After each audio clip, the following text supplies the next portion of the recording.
Got some Grats to Lena coming out for the no-bar pass of Legend of Max.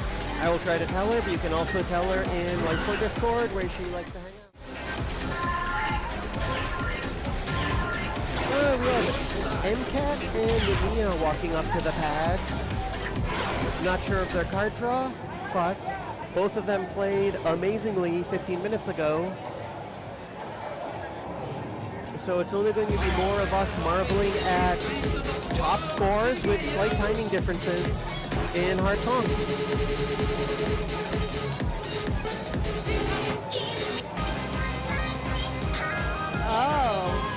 Oh, this will be fun. I have to admit this is one I don't know because it is not in DDR Grand Prix. That's my first fact about this song. Yes, it's a Vocaloid license. It's pretty popular.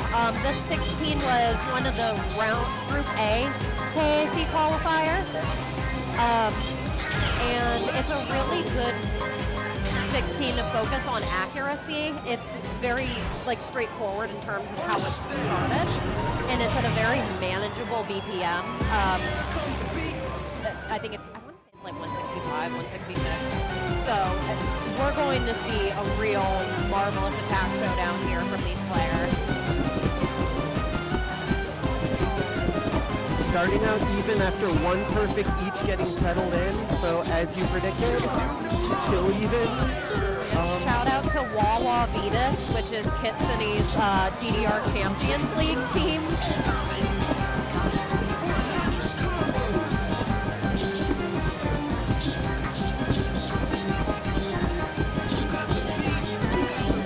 I really love watching MA contests between players of this level. They are basically just rating perfect. I mean, it's almost hard to know what to say during them, but Mia's been up by about one, just pulling ahead slightly more now. The gap had been about 1 point for almost 200 steps. Even now it's less than 10. Now 10. 13. But given the MA and Cash showed before,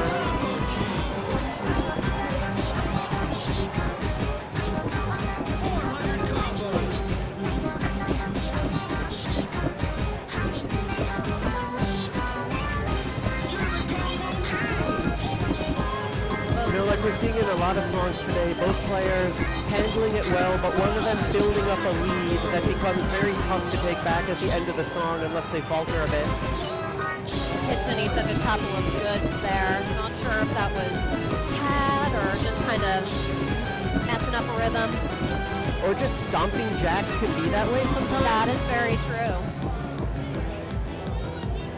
But it is not enough to give back the lead. Fantastic play by both of them. Holding on, again, by 19 points. Like, she was ahead the whole way, but 19 points out of a song with 1900 EX. Yeah. It's a big steppy boy. All right, after the first few rounds, we suddenly started having a whole bunch of 16s come up. Oh boy, okay. A new 14. But wait. Oh. They're very different, the 14 and the 17. I guess that's obvious. Every 14 is different from its 17. But they're like more so than usual. What's hilarious about this is that the 14 and all the charts below it are very, very gimmicky. The 17 is like a straight stamina chart. It is just fast and pretty straightforward. As straightforward as a 17 can be, which in my opinion is not very. But the 17 and the 14 are just so dissimilar. It's like actually funny to like try to figure out who's playing what, or like not, you know.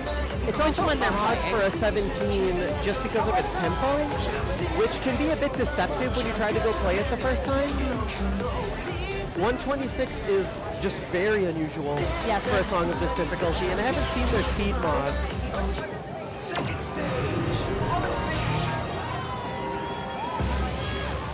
This might be the slowest 17. That or Sky High. 5 and 4.5. 126 times 5 is a pretty spicy 630. It's in that range where it might be awkward to pick a good speed mod depending on where you like to read. Some nice crossover starting. Again, not a problem for anybody standing here. Ooh, miss on a quick 24th note.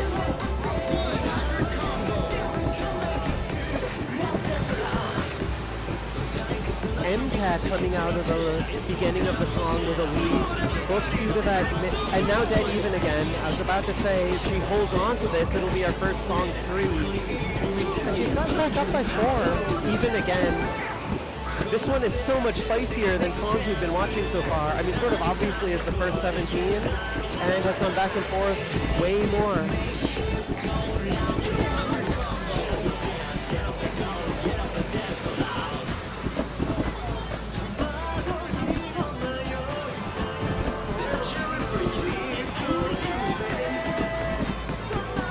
Kitsnowy pulling ahead here. This is just a lot of charts. There's a lot going on here. Yeah, a part of it on a song like this could be not getting tired and keeping your energy up even into this section. Like being able to double step suddenly at that speed, even this late into the song, is worth a lot. Both players have been playing a good deal of hard content at this point. There's definitely room to just be tired from playing all these 16s, 15s. But absolutely wrecks 24th note burst and 16th note double steps, even 600 steps deep into that song, 500.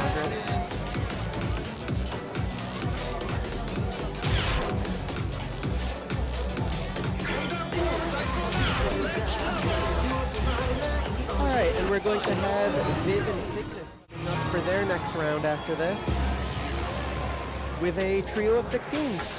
So the songs we'll be playing are first 6, the Expert 16, which 2DX boss song, Course K, technically Eagle, but it's Course K. But it plays like a boss song. It is, the slowdown is difficult, I would say. And then the rest of it is just pretty, like, it's not like a weird chart, but it is a tiring one, and you gotta be prepared for all the slowdown stuff. I'm So Happy is sort of your standard, like, busy DDR 16, the kind of song that ITG veterans tend to handle like nothing. Yeah. And annoy you sometimes. It's just like your rank and file 16. And, you know, it's that Ryu song everybody knows. So. I think the Ryu song everybody knows is Starmine. I love Starmine. We should have them play Starmine. Yeah, the Starmine 18. Everybody will love that. That's not what anyone... Nobody wants to play the Starmine 18. Apologies to anybody who likes the Starmine 18, but... Sick and I'm So Happy are both, like, non-trivial enough that this might not be total MA contest like you've seen on some songs. Sick has oddities like you talked about, and I'm So Happy is a bit more of a stamina chart than a kind of a easy timing 16 like District of the Shadows might be for these players. I don't remember I'm So Happy very well, but I think there's a lot of drills. Okay, it's hard because sometimes those 16s with a lot of 16th note runs can blend together in your head. I want to say long anchor streams, like long drilly runs where one foot doesn't move. That's probably more accurate. I might be confusing it with We're So Happy too. Also a 16. Lots of people are happy, which is sort of oxymoronic because nobody is happy playing 16s. Sorry, opinions. We don't have a PFC on the machine for either of these players, but both have AAA'd it. The 999 flag is always a good sign, though.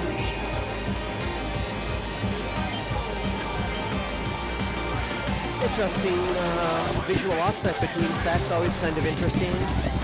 Now that that's an option in DDR, like a lot of people have talked about how they want to shift the visual offset moving to gold tab, but it's always interesting when you see people starting to strategize in some way around tweaking it between songs or what they think the read is on how to benefit from changing it differently for different songs. Ready, set, step.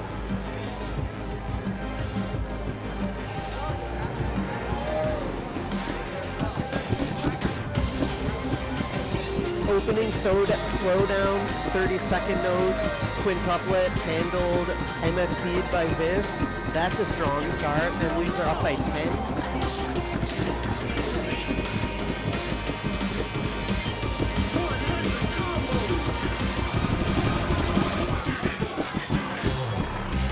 Did Viv just MFC that first string? Okay. And I think she did again on a 30-second note drill a few seconds ago. She is, you know, sometimes when you only have the X score, it's a bit hard to, actually it's hard to count the perfects for a player during a song regardless, but I kind of think she's really on a tear right now. Yeah. Like, there's no catching up with her if she keeps this up for the rest of the song. Ooh. I refuse to blame myself for that. I am not a superstitious commentator. But I am a little stitious.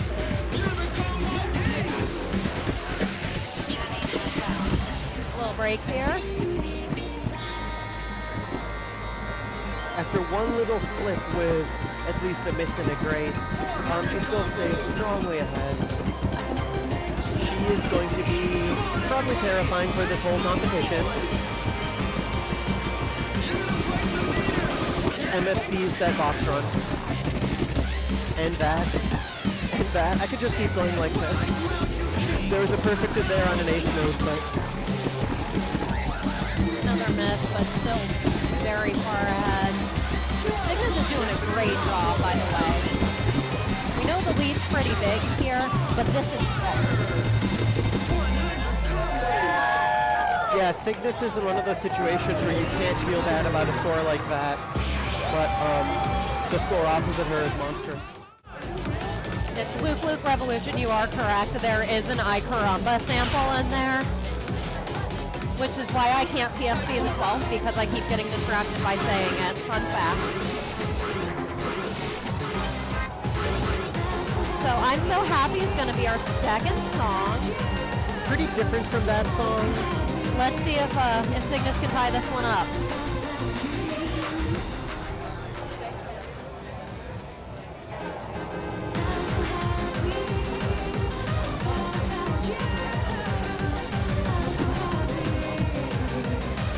Viv definitely remembers those anchor runs because you see her trying to practice them at tempo while they wait to clock in the song. Second stage.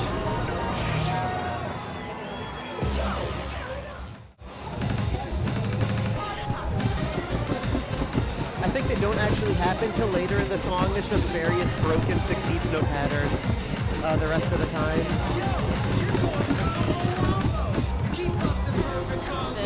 Early grade, which keeps the gap to only 3 EX.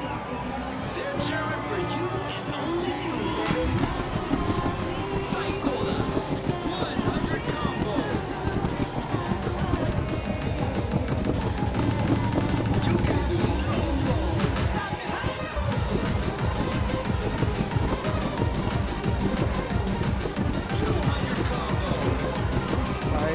Look over for a second as we see some future card draws coming in, which we'll get to tell you about in a minute. But meanwhile, over here, it's going to be another song where both players play extremely well. It's a bit of a timing contest, and someone builds up a lead of, you know, something like 20, which is just very hard to come back from, especially when she MFCs the first of these runs. Rushes the last one a little, but still not giving away enough to let someone catch up to her. Those runs fast.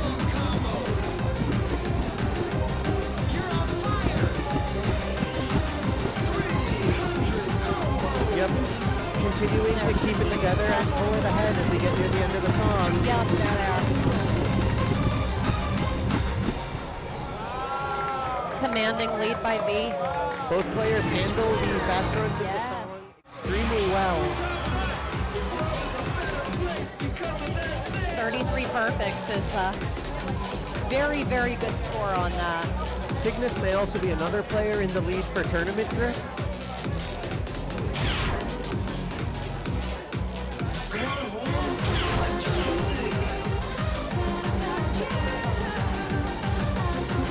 Yeah, call out from chat that we have 2 AAAs on that song. Yes. Sometimes easy to miss when we're looking at EX the whole time and not noticing just how few greats the players are getting, but it only reinforces the players are handling these songs amazingly well, and usually one of them can keep the timing slightly better locked in while doing so. Absolutely.